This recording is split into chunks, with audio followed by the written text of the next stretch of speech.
Welcome students, कक्षा 6 और 7 की गणित कार्य पुस्तिका में कार्यपत्रक नंबर 69 ये लघुत्तम समवर्ती और महत्तम समवर्ती की समझ विकसित कर पाना सीखेंगे।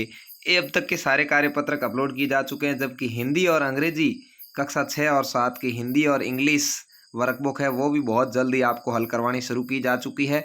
ठीक है, और उसके भी 2-4 वीडियो अपलोड हो चुके हैं, उसको आप देख सकते हैं। बाकी वाले जल्द अपलोड किए जा रहे हैं। चलिए हल कीजिए।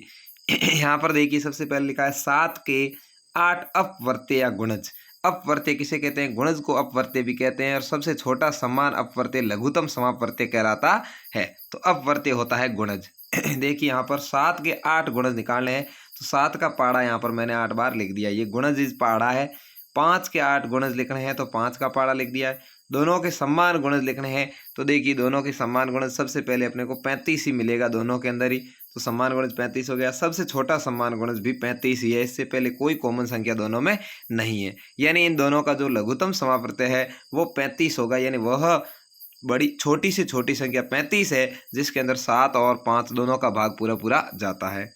अगला देखिए, लघुत्तम समवर्ती आपको यहाँ पर ज्ञात करने थे 8 और 12 के, तो 8 के यहाँ पर मैंने गुणज लिख दिए और 12 के भी गुणज लिख दिए। सबसे पहला दोनों में संख्या 24 कॉमन है, तो इसका लघुत्तम समापवर्त्य है वो 24 हो जाएगा, यानी वह छोटी छोटी संख्या 24 है जिसमें 8 और 12 दोनों का भाग पूरा पूरा जाता है। ऐसे ही 3 और 10 का है, 3 के गुणज लिख दीजिए, 10 के लिख दीजिए। सबसे पहली कॉमन संख्या 30 आएगी, तो 30 वह छोटी छोटी संख्या है जिसमें 3 और 10 दोनों का पूरा पूरा भाग जाता है। ठीक है, 5 और 15 के है, तो 5 का यहाँ पर 15 और 15 का भी 15, यानी यहाँ पर इसका लघुत्तम समापवर्त्य 15 हो जाएगा।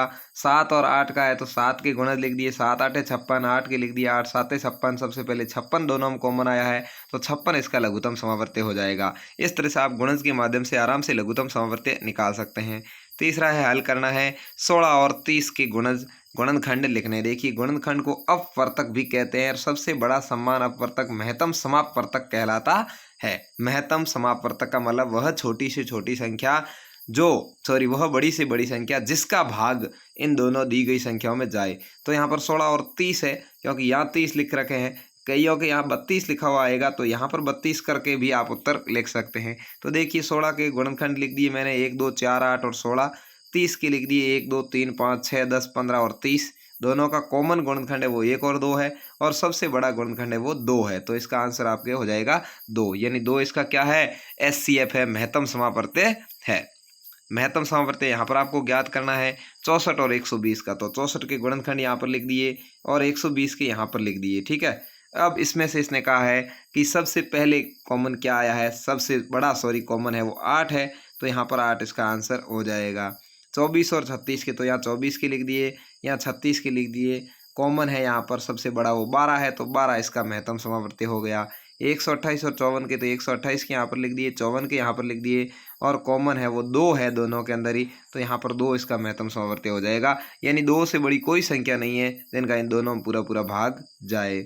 39 और 26 दोनों में कॉमन है वो 13 है, तो 13 इसका महत्तम समापवर्त्य हो जाएगा। तो इस तरह से महत्तम समापवर्त्य यानी SCF और लघुत्तम समापवर्त्य यानी LCM ज्ञात करना आप सीख चुके हैं। LCM है वो गुणज से ज्ञात होगा, और SCF है वह गुणनखंड से ज्ञात होगा। ये बात आप इस कार्यपत्रक नंबर 69 में सीख चुके हैं। उम्मीद है आपको कार्यपत्रक अच्छे से समझ में आया होगा। धन्यवाद, जय हिंद।